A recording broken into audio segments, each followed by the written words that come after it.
Ассалому алайкум бинандагони гиромӣ, нашри ҷанбастии барномаи тилотии навидро мустақиман аз телевизиони Сафина манзуратон мегардонем. Дар студия Суҳробшоҳ Давлатзода. муносибатҳои гуногун ҷанбаи Тоҷикистону Узбекистон ба тадриҷ густариш меёбанд. махсусан дар партави робитаҳои бародаронаи роҳбарони ду кишвар солҳои охир ин муносибатҳо самту соҳаҳои ҳарчи бештарро фаро мегиранд. имрӯз дар шаҳри Душанбе бизнес форуми навбатии соҳибкорони Тоҷикистону Узбекистон баргузор гардид. аз ҳарду ҷониб намояндагони ниҳодҳои дахлдор ва доираи васеи соҳибкорон иштирок ва барои густариши ҳамкориҳо таклифу пешниҳодҳо ироа карданд. тафсилоти бештар дар таҳияи ҳамкоронамон.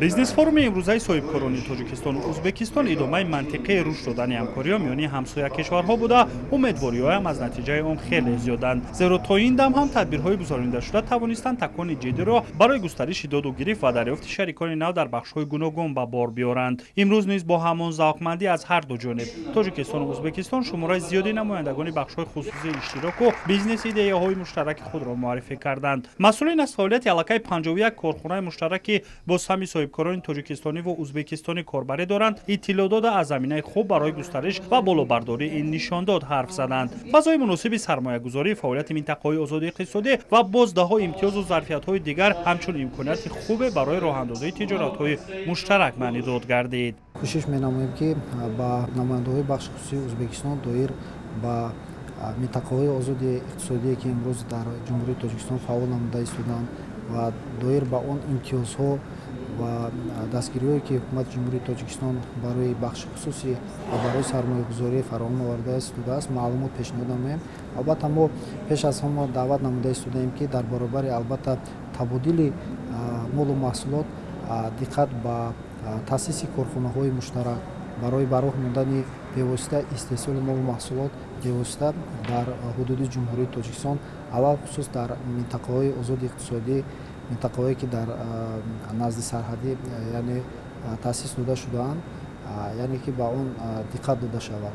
онҳое ки ба бизнес форум омада буданд имкониятҳои ҳамкориро дар бахшҳои гуногун муаррифӣ карданд, аз ҷумла аз роҳҳои густариши тиҷорати муштарак дар бахши саноат, роҳсозӣ, имкониятҳои васеъи амалисозии лоиҳаҳои дуҷонибаи туристӣ, манфиатҳои мутақобилан судманд дар соҳаи тандурустию маориф ҳарф заданд. бахши ҳунармандӣ ҳам барои иштирокчиён имконияти корбарии муштарак ва дарёфти даромади хуб маънӣ дод гардид. дар фестивалҳои байналмилалӣ ки дар Ӯзбекистон таъсис дода шуд, ташкил карда шуд, аз Тоҷикистон ҳунармандон бисёр иштирок карданд ва ҷойҳои намоёнро низ гирифта буданд ва имрӯз форум шаводат аз он медиҳад ки имрӯз халқи ба ҳам дӯсту бародар аллакай ҳамкории зич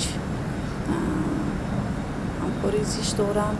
гуфта шуд ки ин майдон фазои муносибест барои дарёфти шарикони нави рушд ва амалисозии тарҳҳои ҷадиди муштарак. дар заминаи ҳамкориҳои хуби Тоҷикистону Узбекистон ниҳодҳои давлатии масъули изҳори омодагӣ карданд то барои равнақи ҳамкориву пешбарии лоиҳаҳои дуҷониба кӯмакрасонӣ намоянд.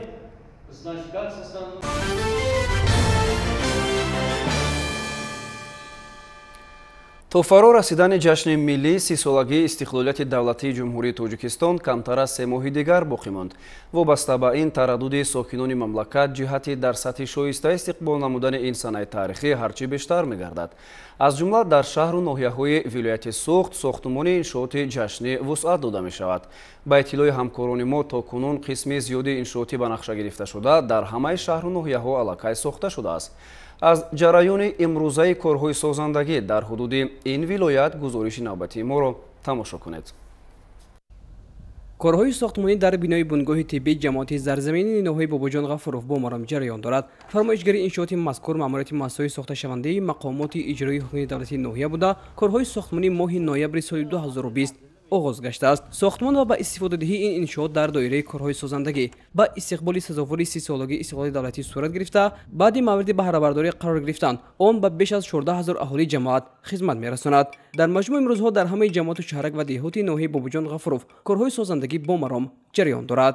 тибқи нақши чорабиниҳои мақомоти иҷроии ҳукумати давлатии ноҳияи бобоҷон ғафуров сохта ба истифода додани 1437 адад бинову иншоотҳо ба нақша гирифта шуда то имрӯз 1284 адад бинову иншоотҳои ба нақша гирифта шуда тибқи муҳлат мавриди истифодабарӣ қарор дода шуданд. новобаста аз он ноҳияи бобоҷон ғафуров ки яке аз ноҳияҳои бузургтарин дар ҷумҳурӣ ба ҳисоб меравад, мо масъулини соҳа оиди ҷойгир намудани биноу иншоотҳо дар ҳамаи ҳудуди маҳалҳои аҳолинишине ки эҳтиёҷ доранд баҳри ташкил намудани биноу иншоотҳои ҷамъиятиву хизматрасонӣ корбарӣ карда истодем ки берун аз нақша низ боз биноу иншоотҳоро мавриди баҳрабардорӣ қарор медиҳем. бинои ин кудакистон барои 140 нафар пешбинӣ шудааст. дар ҷамоати шаҳраки ғафуров ин ягона кудакистон ба ҳисоб хоҳад рафт. корҳои сохтмонӣ моҳи январи соли ҷорӣ оғоз гаштаву то ҷашни 30-солагии истиқлоли давлатӣ он мавриди баҳрабардорӣ қарор дода мешавад. бинои мазкур аз ду ошёна иборат буда бо тарҳу намуди замонавӣ бунёд мешавад. дар доираи корҳои созандагӣ ба истиқболи сазовори ҷашни 30-солагӣ дар ҳудуди ноҳия иншоотҳои таназушон гуногун бунёд шуда истодааст. аз ҷумла коргоҳи паррандапарварӣ ки корҳои сохтмониаш дар оғози соли ҷорӣ шурӯъ гашта бо маром идома дорад. иншоот аз биноҳои мухталиф иборат буда ду бинои асосӣ барои парвариши 112 000 сарморғ пешбинӣ гардидааст. дастгоҳу таҷдид ва технологияи парвариши муосир буда аз кишварҳои аврупо ворид карда шудааст. боқимонда бинои иншоотҳое ки ба нақша гирифта шуданд тибқи муҳлати муқаррар гардида мавриди баҳрабардорӣ қарор дода мешавад. нақшаи муфассали тарҳрезии шоҳроҳи хуҷанд ғафуровро таҳия намудем ки тибқи нақшаи мазкур бинои иншоотҳои дуошёнае ки дар роҳи марказӣ мавҷуд мебошанд ва муҳлати истифодабарии онҳо ба охир ба анҷом расидааст аз байн бурда шуда ба ҷои онҳо биноҳои истиқоматии бисёр ошёна бо тарҳи замонавӣ ва марказҳои савдову хизматрасонӣ дар ошёнаҳои аввали онҳо бунёд мегарданд. дар партави дастуру супоришҳои асосгузори сулҳу ваҳдати миллӣ пешавои миллат президенти ҷумҳурии Тоҷикистон муҳтарам Эмомалӣ Раҳмон ҷиҳати тақвият бахшидан ба корҳои ободонӣ ва бунёдкорию созандагӣ бахшида ба 30-солагии истиқлолияти ҷумҳурии Тоҷикистон инчунин бо мақсади зебои сарсабз гардонидани муҳити атроф дар шаҳри Гулистон низ корҳои ободониву кабудизоркунӣ бо маром ҷараён доранд. аз ҷумла шинодани гулҳои ороишӣ ва дарахтони гуногун рангу бори намои берунии биноҳо идома дорад.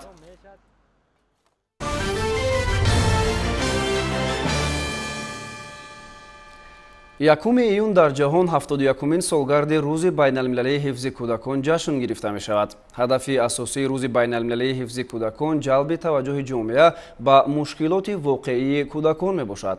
шоми имрӯз дар боғи кудаконаи пойтахт бо ибтикори мақомоти иҷроияи ҳокимияти давлатии шаҳри Душанбе ба муносибати Рӯзи байналмилалии ҳифзи кудакон чорабинӣ бо шукӯҳи фарҳангию фароғатӣ таҳти унвони кудакон ояндаи моянд баргузор гардид. дар чорабинӣ роҳбарияти мақомоти иҷроияи ҳокимияти давлатии шаҳри Душанбе, вазорату идораҳои дахлдор, сохторҳои марбутаи шаҳрдорӣ ва кӯдакону наврасон ки дар маҷмӯъ 1500 нафарро ташкил медоданд ширкат варзиданд. ҷузъиёти бештари мавзӯъ дар таҳияи хабарнигорони мо. ба ин муносибат боғи кӯдакони шаҳри Душанбе бо лавҳаю навиштаҷоти ифодакунандаи таҷлили рӯзи байналмилалии ҳифзи кӯдакон оро ёфта дар даромадгоҳи он иштирокчиёни чорабиниро наврасони соҳибистеъдод бо навозишу дафу сурнаю карнай ва рақсу бозӣ истиқбол гирифтанд. иштирокчиёни ҷамоа дар гӯшаҳои гуногуни боғи кӯдакон бо амали бачаҳо ки ба бозиҳои гуногуни варзишӣ аз ҷумла футболи хурд, тенниси рӯи миз, шашкаи шоҳмод, расмкашӣ ва ғайра машғул буданд аз наздик дидан намуданд. ин ҷо ҳамчунин намоиши масъули эҷоди кӯдакону наврасони муассисаи таҳсилоти иловагии ноҳияҳои пойтахт ва шаҳри Душанбе таҳти унвони Душанбе шаҳри орзуҳо ба мараз гузошта шуда буд. муовини раиси шаҳри Душанбе Муини Маъсума паёми шодбошии раиси шаҳри Душанбе муҳтарам Рустами Эмомалиро ба муносибати рӯзи байналмилалии ҳифзи кӯдакон ба ҳозирин ироа намуда таъкид намуданд ки кӯдакон на танҳо маънибахши ҳаёту зиндагӣ, балки умед барои бунёди фардои рахшанда мебошад. сипас аз ҷониби роҳбарияти мақомоти иҷроии ҳокимияти давлатии шаҳри Душанбе дар вазъияти тантанавӣ ба ғолибон ва иштирокчиёни фаъоли озмуну мусобиқаҳои зеҳнию маърифатӣ ва варзишӣ ба муносибати рӯзи байналмилалии ҳифзи кӯдакон диплому ифтихорнома ва тӯҳфаҳои хотиравӣ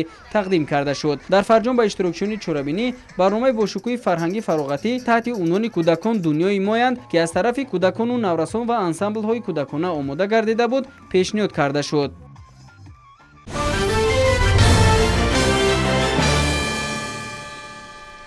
ба муносибати рӯзи байналмилалии ҳифзи кӯдакон аз ҷониби фонди хайрияи лона ба шӯъбаи кӯдакони маркази ҷумҳуриявии илмии саратоншиносии вазорати тандурустии ҷумҳурии Тоҷикистон кӯмаки моддӣ расонида шуда барои болидарӯҳии кӯдакон барномаи фарҳангӣ фароғатӣ пешниҳод шуд. шарҳи бештар дар гузориши ҳамкоронамон. قبل از آغاز چورابینی نمایندگان شعبه سرطانشناسی کودکان و مسئولین فوند خیریه لونه سخن گفته ابراز داشتند که فوند مذکور با شعبه کودکان این مرکز همکاری را در سطح ضروری به راه مانده است. فوند خیریه لونه سال 2009 تأسیس یافته مقصد فعالیت آن کمک و دستگیری همه‌جانبه طفلان و نورسان گرفتار بیماری سرطان میباشد. دوام این سالها شماره زیادی نورسان گرفتار بیماری سرطان که ساکنان منطقه‌های گوناگون جمهوری میباشند از کمک و دستگیری به غرضانه فوند خیریه لونه بهره گردیدند. از جانب فوند برای طبابت این کودکان پیوسته مواد دارویی و دیگر موادهای لازمه رسانیده می شود. در شعبه ما هر سال زیاده از 90% داروهای شیمیایی از طرف فوند خیریه لونه دسترس کرده می شود که با کودکان گرفتار بیماری سرطان این رایگان یاری رسانیده می شود. من فکر می کنم وقتی که دکتران با کودکان شفای جسمانی می رسانند یاری روحی رسانیدن خیلی ضرور است چون که با دو طرف دستگیری این کودکان تستر شفا یافته می توانند. برنامه فرهنگی بهری بلید خاطری کودکان با اجرای رقص گلدخترانی استودیوی کودکانه انسامبل دولتی رقصی زیبا آغاز شد. گروه دخترانی انسامبل مذکور رقص‌های ملی را منظور اشتراکچیان نمودند. همچنین از جانب هنرمندان مؤسسه دولتی تئاتر آینه نزد ریاست فرهنگ مقامات اجرایی حکومت دولتی شهر دوشنبه برنامه تئاتر کنونیده شده پیشکش کودکان گردانیده شد. مورد ذکر است که در عرفه عید سنه‌های گوناگون تاریخی پیوسته برای این طفلکان از جانب فوند خیریه لونه چرابینی‌های گوناگون فرهنگی گذرانیده می شود که هدف از آن شاد و خرسند گردانیدن کودکان و نورسان این درگاه می باشد. فوند خیریه لونه در این مدتی که فعالیت دارد توانست که همکاری زیچ خود را با شهروندان جمهوری تاجیکستان با شرکت‌هایی که در جمهوری تاجیکستان عمل می‌کند و اینچنین با شرکت‌ها و فوندهای خارجی توانست که همکاری زیچ خود را برپا نماید و در این مدت ما با دستگیری و یوری شخصان خیرخواه شرکت‌های خیرخواه و همکاران خارجی همون توانستیم که چندین چاره‌بینی‌ها و چندین معرکه‌ها را در جمهوری تاجیکستان عملی سازیم. همزمان در یک وقت میان کودکان یک قطار آزمون‌ها از جمله آزمون رسمی بهترین بخشیده به روز محافظت کودکان و آزمون شعرخوانی تشکیل کرده شد که غالبان آن با تحفه‌ها قدردانی شدند. چون انانه در عید و جشن‌ها به تبریکات این طفلکان هنرمندان شناخته کشور می‌آیند. این نوبت نیز برای تهنیت و بولیدگی خاطر کودکان سراینده شناخته کشور نازیه کرامت‌الله تشریف آورده با کودکان و نورسان و والدین آنها عکس خاطره‌ای برداشت و تحفه‌های فوند خیریه لونه را به هر یکی آنها سپارید. باید گفت که در این روز به کودکان و نورسان همزمان به کارمندان شعبه سرطانشناسی کودکان تحفه‌ها تقدیم کرده شد.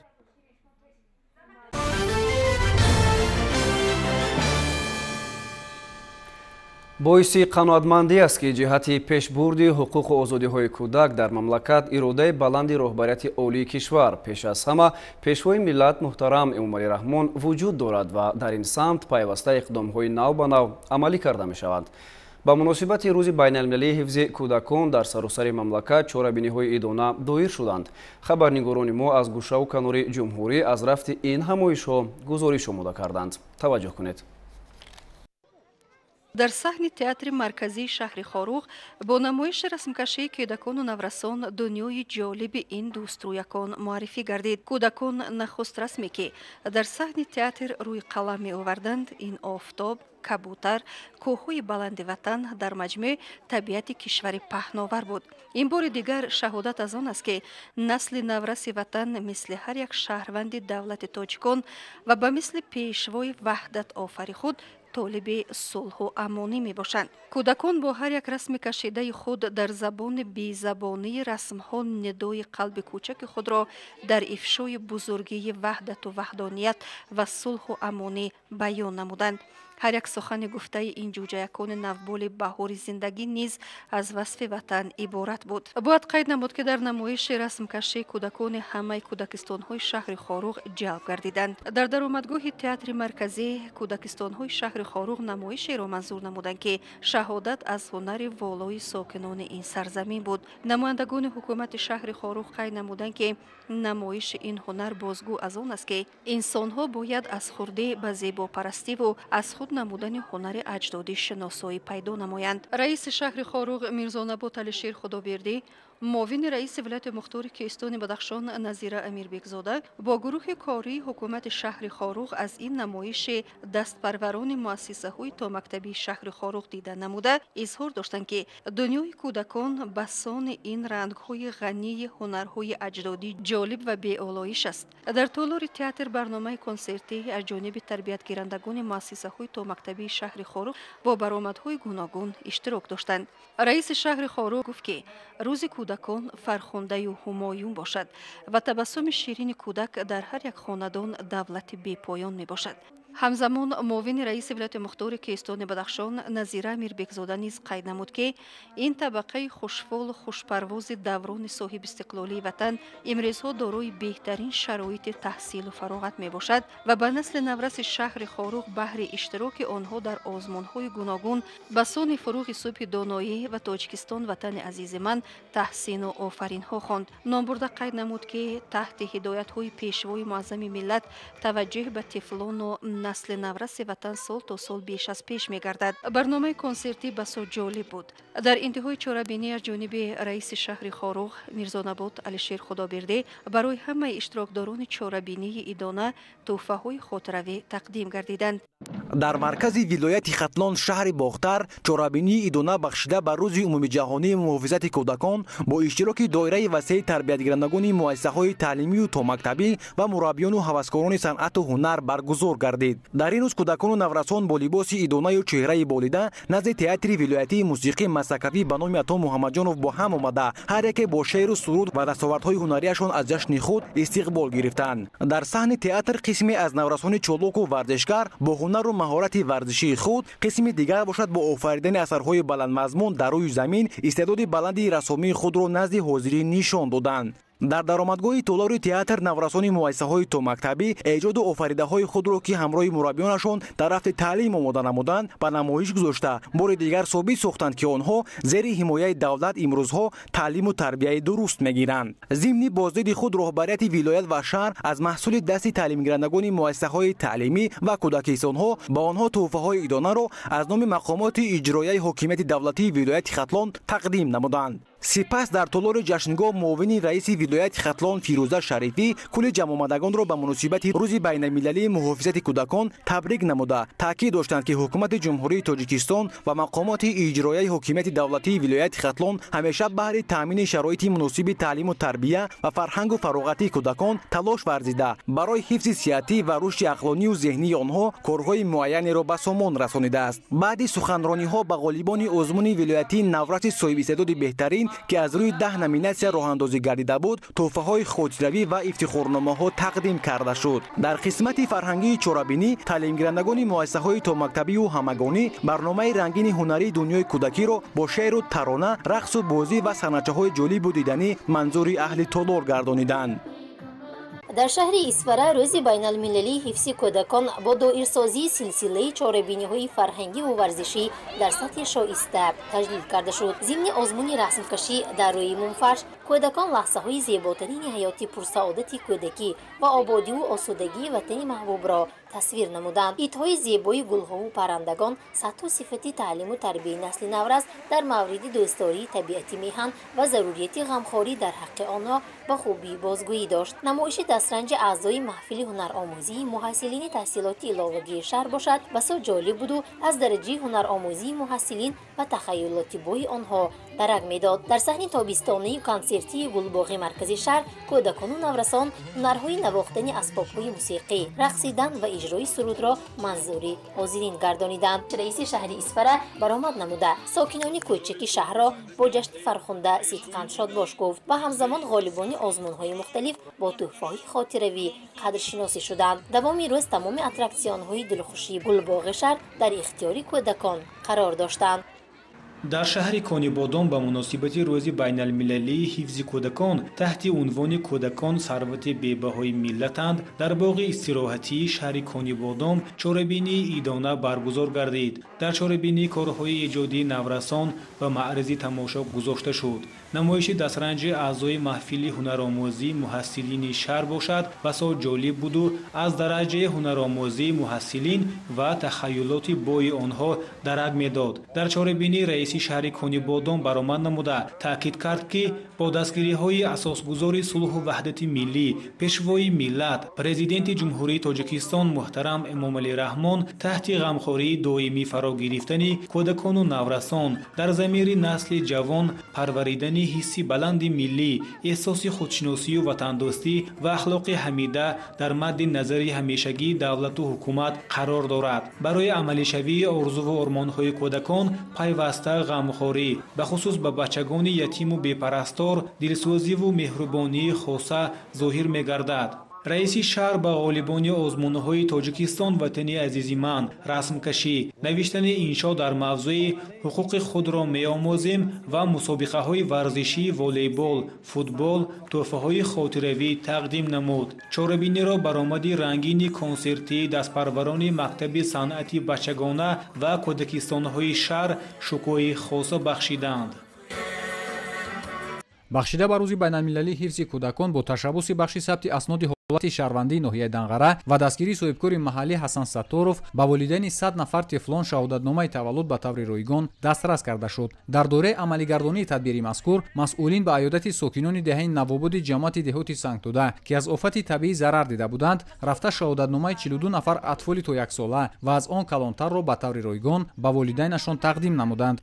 рӯзи байналмилалии ҳифзи кӯдакон ҳанӯз 63 сол муқаддам бо қарори анҷумани шӯрои федератсияи байналмилалии демократии занон таъсис ёфта. ин сана ба мо калонсолон ҳамеша ҳушдор медиҳад ки масъулияти саломатӣ, тарбияи маънавии кӯдакону наврасон, фароҳам овардани шароити мусоиди таълиму тарбияи онҳо дар мактаб ва оила, инкишофи эҷодии бачагон ва тайёр намудани онҳо ба зиндагии оянда ба души мост. тавре иттилоъ дода шуд дар ноҳияи Данғара аз ҷониби масъулини бахши марбута дар якҷагӣ бо соҳибкорони маҳаллӣ чунин амалҳои марбут ба ояндаи дурахшони кӯдакон анҷом дода мешавад.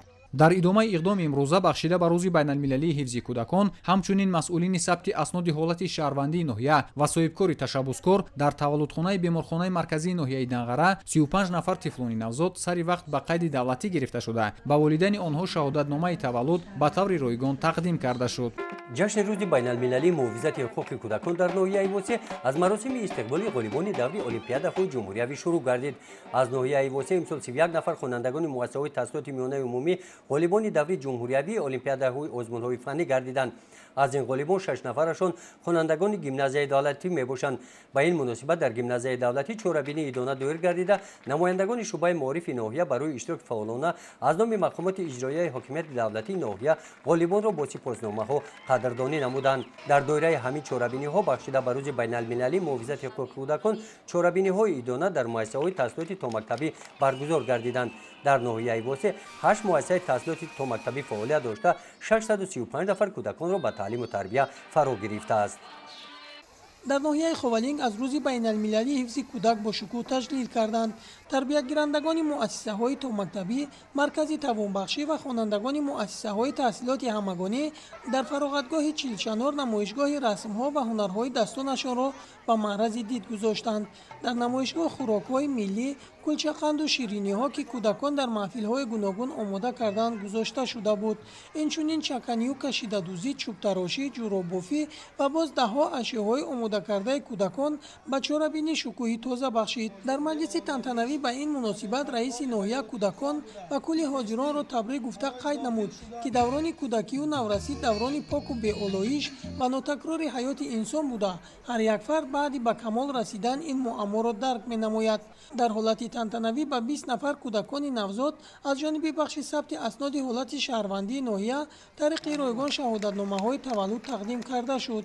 раҳбарияти мақомоти иҷроияи ҳокимияти давлатӣ ба ғолибони озмунҳои расмкашӣ, дастархонороӣ, ҳусни хати зебо ва мусобиқаҳои варзишӣ ки бахшида ба ин рӯз доир гардида буданд, ифтихорнома ва тӯҳфаҳо тақдим карданд. дар идомаи ҳамоиш тарбиятгирандагони муассисаҳои томактабӣ ва хонандагони муассисаҳои таълимӣ барномаи ҷолиби фарҳангиро пешниҳоди ҳозирон гардониданд.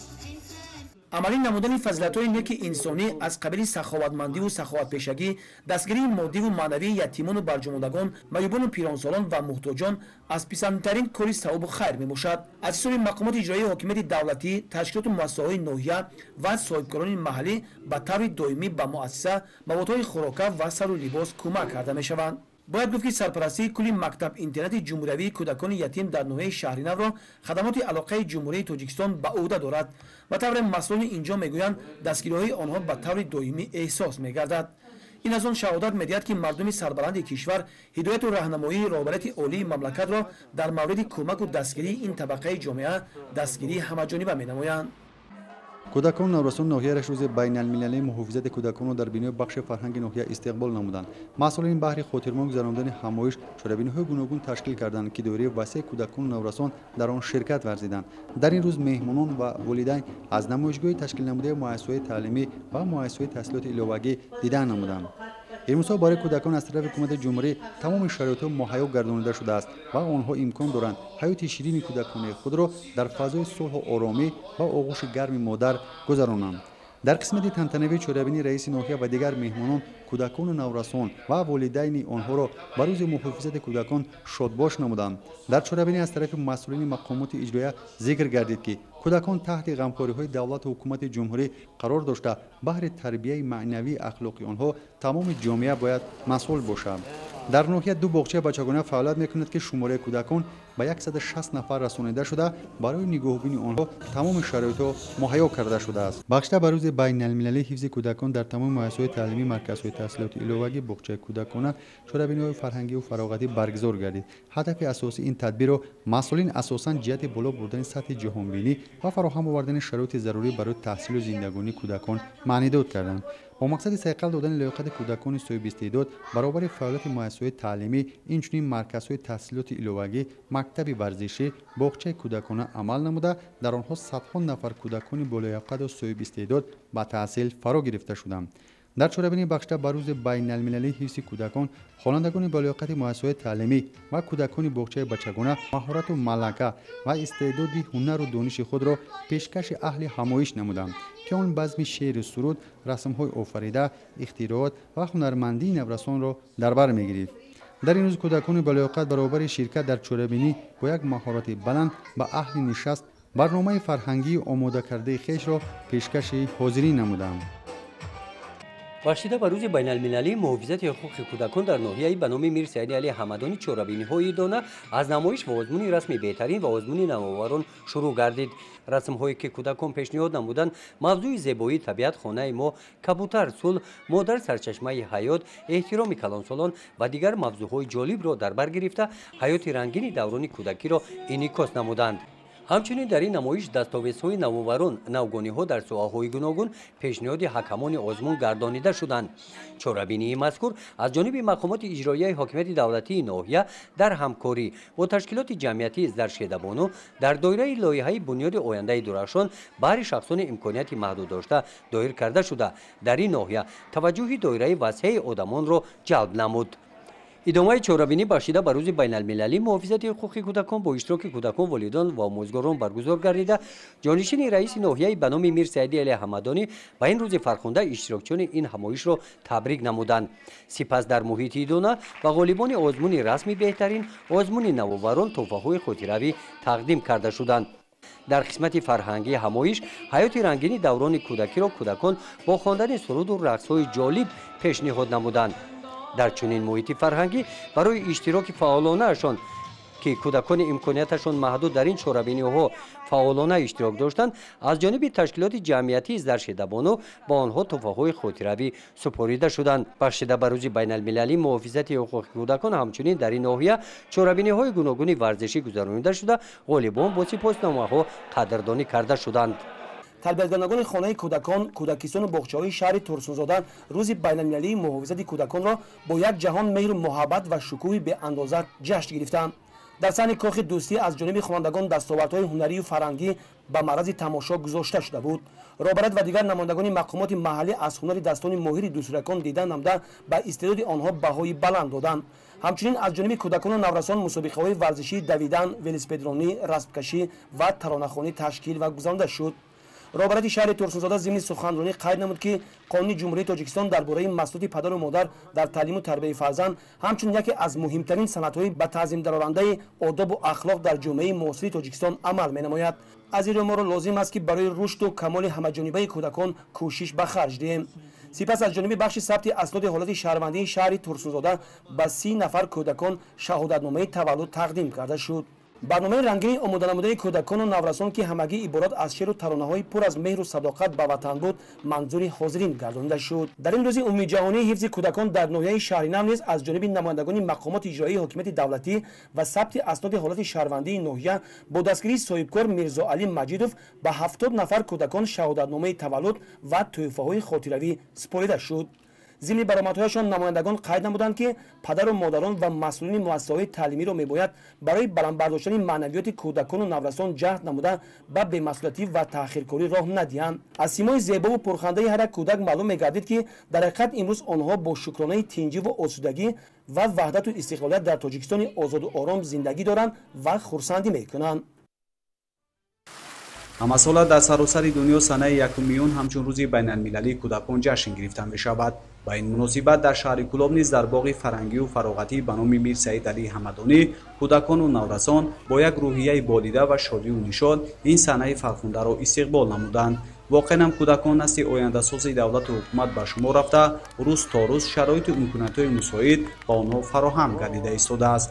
ҳамчунин дар ин рӯз пеш аз оғози ин санаи фархунда кулли кӯдакони дустрӯ маҳсули эҷози дасти хешро ба марази дид гузоштанд.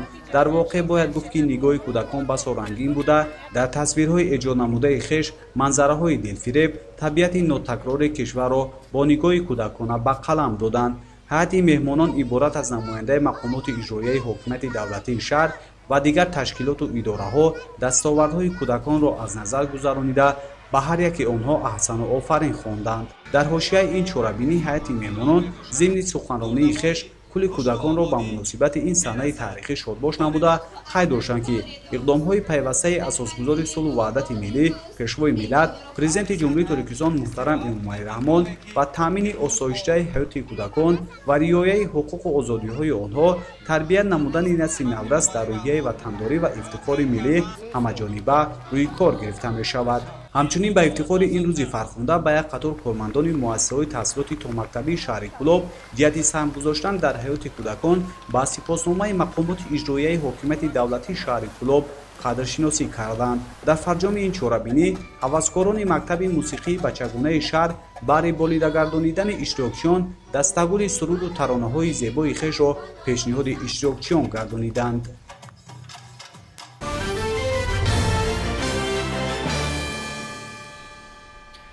имрӯз аз таъсисёбии мақомоти махсус гардонидашудаи агентии назорати маводи нашъаоварӣ назди президенти ҷумҳурии Тоҷикистон 22 сол пур шуд. бо ин мақсад дар агентӣ бо иштироки ҳайати шахсӣ ҷаласаи тантанавӣ баргузор гардид. шарҳи хабарнигорони мо дар ин мавзӯъ. расо 22 сол пеш, яъне 1 июни соли 1999 дар асоси фармони президенти ҷумҳурии Тоҷикистон мақоми махсус гардонида шуда агентии назорати маводи нашъаоварӣ назди президенти ҷумҳурии Тоҷикистон ташкил карда шуд. мақомоти мазкур фаъолияти худро дар заминаи конститутсия ва дигар санадҳои қонунгузории кишвар ба роҳ монда бо мақсади ҳифзи саломатии аҳолӣ, амнияти давлатӣ ва ҷамъиятӣ, амалӣ намудани сиёсати давлат ва шартномаҳои байналмилалии ҷумҳурии Тоҷикистон дар соҳаи мубориза бар зидди муомилоти ғайриқонунии маводи нашъаовар ва пешгирии нашамандӣ як қатор корҳои ташкилӣ ва амалиро анҷом додааст. чорабинии тантанавӣ бахшида ба 22-умин солгарди агентии назорати маводи нашъаоварӣ назди президенти ҷумҳурии Тоҷикистон бо хондани суруди миллӣ аз ҷониби ҳайати шахсӣ оғоз гардид. директори агентӣ генерал-майори адлия Ҳабибулло Воҳидзода иброз доштанд ки баргузории чунин чорабиниҳо аз фазои тинҷиву оромии кишвар, сулҳу субот ва ваҳдату ягонагии Тоҷикистони азизамон сарчашма гирифта бо ибтикору ташаббусҳои бемислу беназири асосгузори сулҳу ваҳдати миллӣ пешвои миллат президенти ҷумҳурии Тоҷикистон муҳтарам Эмомалӣ Раҳмон 30 сол аст ки ба даст оварда шудааст. ҳайати шахсии агентӣ омода аст ки барои дар сатҳи баланд баргузор гардидани ин чорабинии пуршукӯҳ ҳиссагузор бошад. ҳамин аст ки таҳкими сулҳу ваҳдат ва истиқлолияти миллӣ муддати 30 сол аст ки кишвари азизу маҳбуби моро дар арсаи ҷаҳонӣ муаррифӣ намудааст. ҳамчунин дар доираи ин чорабинӣ маросими савгандёткунии ҷавононе ки ҳамакнун ба кор оғоз карданд баргузор шуд. Кормандони ҷавон ҳангоми савгандёткунӣ бо тантана изҳор доштанд ки бо иродаи қавӣ ва содиқ ба савганди худ фаъолият намуда кӯшиш менамоянд ки дар таъмини суботу амнияти кишвар ободии сарзамини хеш хизмати арзанда намоянд. ҳамзамон як қатор кормандони фаъоли агентӣ бо медалу ифтихорномаҳо ва рутбаҳои навбатӣ аз ҷониби роҳбарияти агентӣ сарфароз гардонида шуданд. дар қатори кормандони агентӣ ҳамчунин кормандони дигар идораҳои дахлдор барои ҳамкориҳои судманд ва саҳми арзандаи худ ҷиҳати мубориза бо маводи нашаовар ва пешгирии нашамандӣ бо медалу ифтихорномаҳо қадрдонӣ карда шуданд.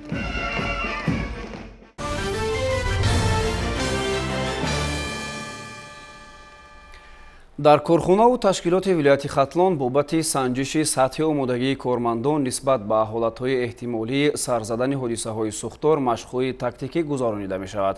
ин тадбирҳои омӯзишӣ бо иштирок ва назорати кормандони сароёсати хадамоти давлатии оташнишонии вазорати корҳои дохилии ҷумҳурии Тоҷикистон сурат мегиранд. ҳамкасбони мо дар ҳамин хусус гузориш медиҳанд. مطابق طلبات وزارت کارهای داخلی جمهوری تاجیکستان، رهبریت سرایست خدمات دولتی آتش‌نشانی جهت تامین وضع بی‌خطری از سوختار پیوسته در آنها کارهای پروفیلاکتیکی فهماندهی و مشق‌های تاکتیکی آتش‌نشانی تشکیل و برگزار می‌نمایند. در این زمینه طبق نقشه برگزاری مشق‌های تاکتیکی آتش‌نشانی که تحت نظارت رهبریت سرایست خدمات دولتی آتش‌نشانی وزارت کارهای داخلی آماده و تصدیق کرده شده است، در پایگاه واگن‌های بارکشی منطقه خطلان کارخانه واحدی دولتی راه آهن تاجیکستان واقع در ناحیه لیوکندی ولایت خطلان مشق تاکتیکی آتش‌نشانی دایر کرده شد. موافق سناریوی مشق گویا در یکی از واگن‌ها هنگام تعمیر در مساحت 40 متر مربع سوختار به وقوع آمده، خوف به‌واسطه پنجشوی سوختار به قسمت‌های دیگری قطارها به میان آورده است. با نظر داشت حادثه رخ داده از جانب نوبتدار کارخانه در نوبت اول عاید سوختار شرطی به خدمات دولتی آتش‌نشانی وزارت کارهای داخلی خبر داده شد. سپس تا به جای حادثه رسیدن آتش‌نشانان دسته اختیاری غیر اشتراطی سوختار خاموش‌کننده کارخانه واحدی دولتی از روی نقشه اجرای عمل‌های فوری هنگام حادثه سوختار عمل نموده، با استفاده از وسایل آتش‌نشانی در اختیار داشته متشکلانه با خاموش نمودن سوختار شروع نمود. در کوتاه‌ترین فرصت قطارهای سوختار خاموش‌کننده کارخانه واحدی دولتی راه آهن تاجیکستان و کارمندان خدمات دولتی آتش‌نشانی نیز با یک عدد نقلیات اساسی آتش‌نشانی به محل حادثه حاضر شدند. در جای حادثه شرطی رهبری عملیات فوراً استاد آتش‌نشانی تأسیس داده قوا و واسطه‌های اساسی را در یک وقت به تخلیه مال و اشیاء قیمتناک از داخل بنا، رساندن نیروی اولین تیوی و آسیب دیدگان، پیشگیری راه‌های پنجشوی آتش و پورا خاموش نمودن سوختار سفر برنمود. سری وقت با درست معاینه نمودن سمت‌های اساسی حل کننده و ثمراناک سفربر نمودن قوا و واسطه‌ها از جانب کارمندان خدمات دولتی آتش‌نشانی امکان داد که سوختار شرطی به پنجشوی و بزودی خاموش کرده شود. در واقع بزودی و در مساحت اولش و پراگ خاموش کرده شدن سوختار از دانش و ملکه بلند کسبی، چالاکی و زیرکی و در حالت خوب آماده باش قرار داشتن کارمندان خدمات دولتی آتش‌نشانی و مسئولین دسته اختیاری غیر اشتراطی سوختار خاموش‌کننده کارخانه واحدی دولتی راه آهن تاجیکستان شهادت داده بار دیگر اثبات نمود که کارمندان نهادهای مذکور در همه حالت‌ها آماده‌اند که وظیفه‌های در نظرشان گذاشته شده را در فرصت کوتاه و با سطح و صفت بلند اجرا نمایند. در انتهای چرابینی با فرمان سردار سرایست خدمات دولتی آتش‌نشانی وزارت کارهای داخلی جمهوری تاجیکستان پالکونیکی خدمات داخلی بختیار عمرزاده برای همکاری‌های دائمی و نقش سزاوار داشتن سرایست خدمات دولتی آتش‌نشانی وزارت کارهای داخلی جمهوری تاجیکستان و جزو تام‌های آن در پیشگیری و برطرف‌سازی حادثه‌های سوختار و اشتراک فعالان در مشق‌های مشترک تاکتیکی آتش‌نشانی، کارمندان خدمات دولتی آتش‌نشانی و برای اشتراک فعالان کارمندان اعضای دسته اداروی آتش‌نشانی کارخانه واحد دولتی راه آهن تاجیکستان است با افتخارنامه سرفراز و قدردانی کرده شدند. طبق طلبات وزارت کارهای داخلی کار در این سمت از طرف سرایست خدمات دولتی آتش‌نشانی در دیگر وزارات کمیته‌ها نیز در سطح بلند به راه مانده شده است.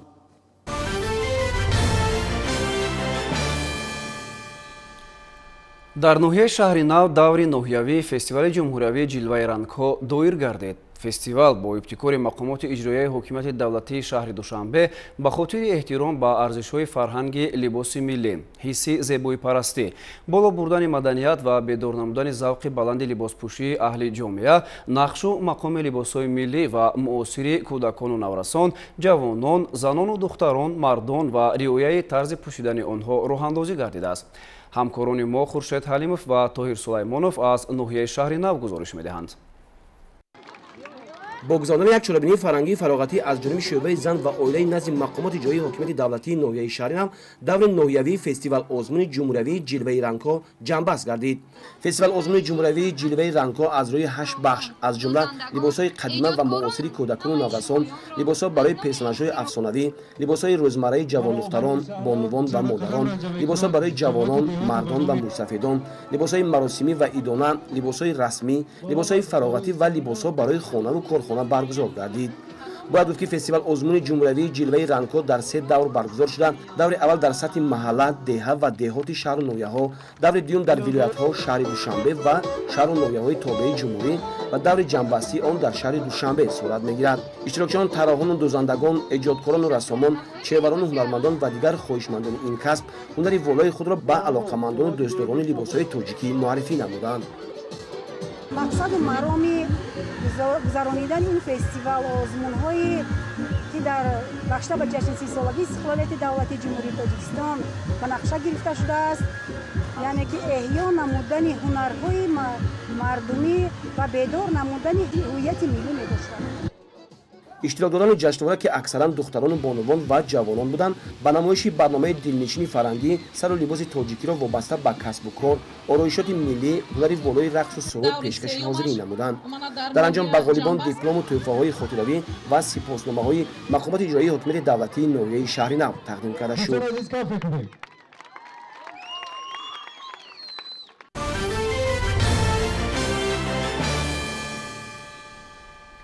امروز در شهر دوشنبه نمایش فروش کتاب با ابتکار نشریاتی ادیب برگزار گردید که در آن کتاب‌های با تازگی از چاپ برآمده پیشنهاد خوانندگان کرده شد. باید گفت که تدبیر مذکور علاقه هواداران خود را داشته هر هفته شماره زیادی ساکنان و مهمانان پایتخت با این وسیله کتاب‌های ضروری خود را دسترس می‌نمایند. تفصیلاتی بیشتر در تهیه همکارانمان.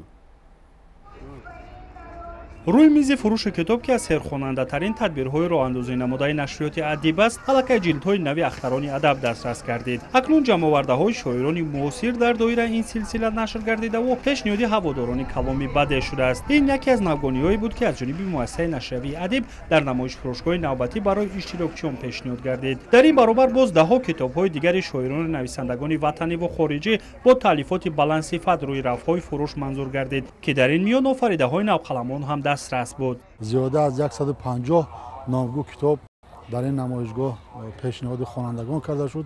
بخصوص با کلانی مجلس خلق شهر دوشنبه و مجلس نمایندگان مجلس عالی جمهوری تاجیکستان توجه مخصوص ظاهر کرده از کتاب‌های تازه نشر که از فاند ذخیروی پرزیدنت مملکت نشر شدند خریداری کردند و همچنین نمایندگان معارف شهر دوشنبه، ساحه تندرستی، دیگر تشکیلات مؤسسه‌های شهری از نمایش فروش کتاب‌های تازه نشده دیدن کردند و برای خود انتخاب کردند از اثرهای بدیعی کلاسیک و معاصر ادبیات تاجیک. از نمایش فروش کتاب در شهر دوشنبه وکیلان مجلس نمایندگان مجلس عالی جمهوری تاجیکستان، وکیلان خلق شهر دوشنبه و کارمندان دیگر وزارت اداره‌ها دیدن کرده برای غنیسازی فاند کتابخانه‌های وزارت اداره‌ها و تأسیس کتابخانه‌های شخصی کتاب خریداری کردند. قابل با تذکر است که هر هفته نشریات کتاب‌های تازه نشر را که با صفت بلند از چاپ برآورده است با نرخ دسترس پیشنهاد به خریداران می‌سازد. ولکه این تدبیر در سراسر مملکت علاقه‌مندان خود را دارد. خوانندگان مؤسسه‌های تعلیمی، جوانان، کارمندان کسب و کار گوناگون و مهمانان پایتخت هم به اینجا میآیند تا از آفریده‌های نظم و نثر تاجیک خریداری نموده و آفریده‌های جهانی ترجمه شده را اینجا دریافت نمایند.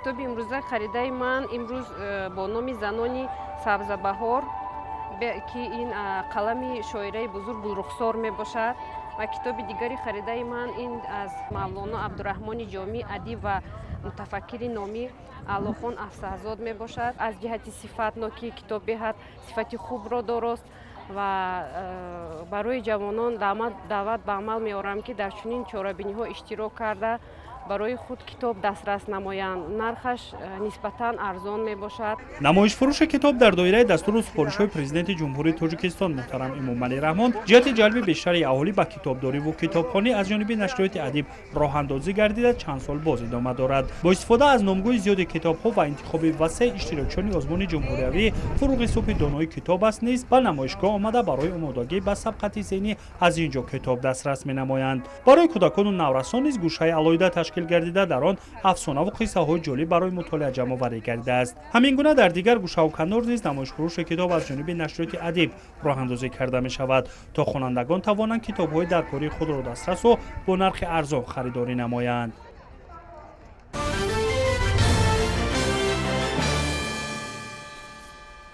бинандагони азиз, ҳамин гуна буданд хабарҳои нашри ҷамъбастаи барномаи иттилооти навид. ҳамин ҷо барномаамон ба анҷом мерасад, вале барномаҳои дигари телевизиони Сафина идома доранд. дар давоми шаб бароятон исроати хубу хушро таманно мекунем. хайр.